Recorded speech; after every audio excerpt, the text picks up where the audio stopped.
10. I just want to do a quick follow-up from West End. Left off on your audit, and particularly the reasons why you've basically fudged the numbers of road and rail, urban road and urban rail together rather than disaggregating them.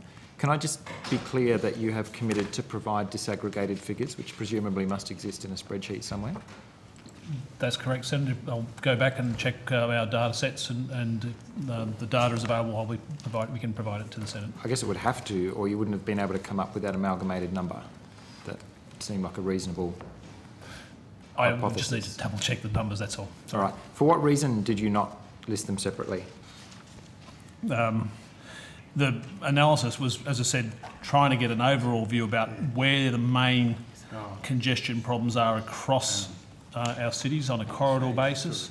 We looked at the loadings on the trains, we looked at loadings on the buses. It was simply, we were trying to get a focus on higher level indicators of congestion so that we can then, in the next phase of our work in the audit, in the plan rather, start to identify the most plausible options to deal with that level of congestion. I think if I may add to that, I think we're trying to keep the audit at the strategic level to enable a strategic conversation during the next phase of the process, which is starting to identify some of those solutions. So it's fairly normal to look at corridors at that level so that we can actually have a broader consideration of some of the potential solutions rather than diving straight into specific solutions at the audit stage.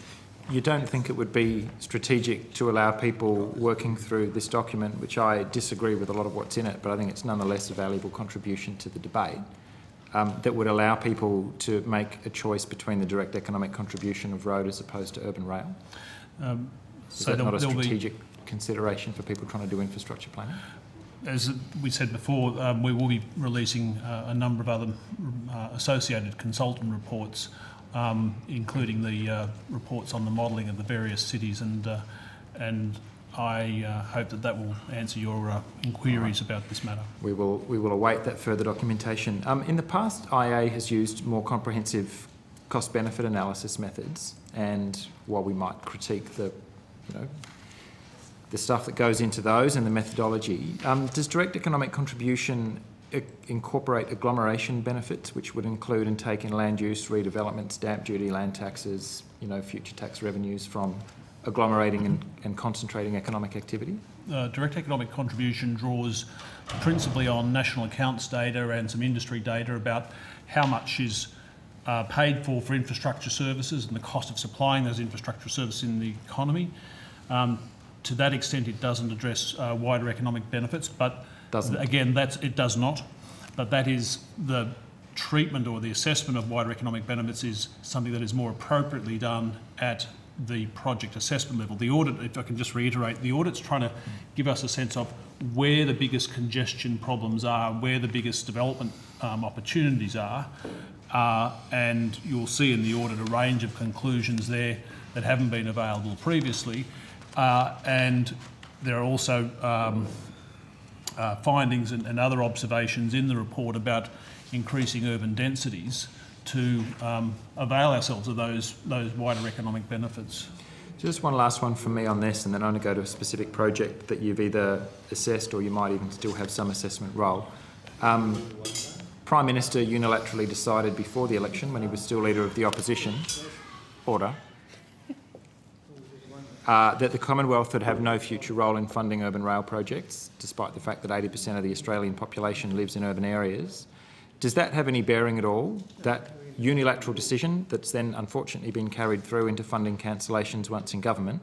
Does that impact on the way that you assess projects when you already know that the Commonwealth won't be spending a dollar on public transport? No, I don't believe it does. We were absolutely modally agnostic during. If only the Prime Minister was, hey?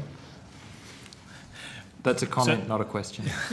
Certainly in the audit, we've undertaken, quite deliberately undertook multimodal transport modelling of road and public transport modes, and so I think the audit deals with the multimodal nature of transport in cities quite well.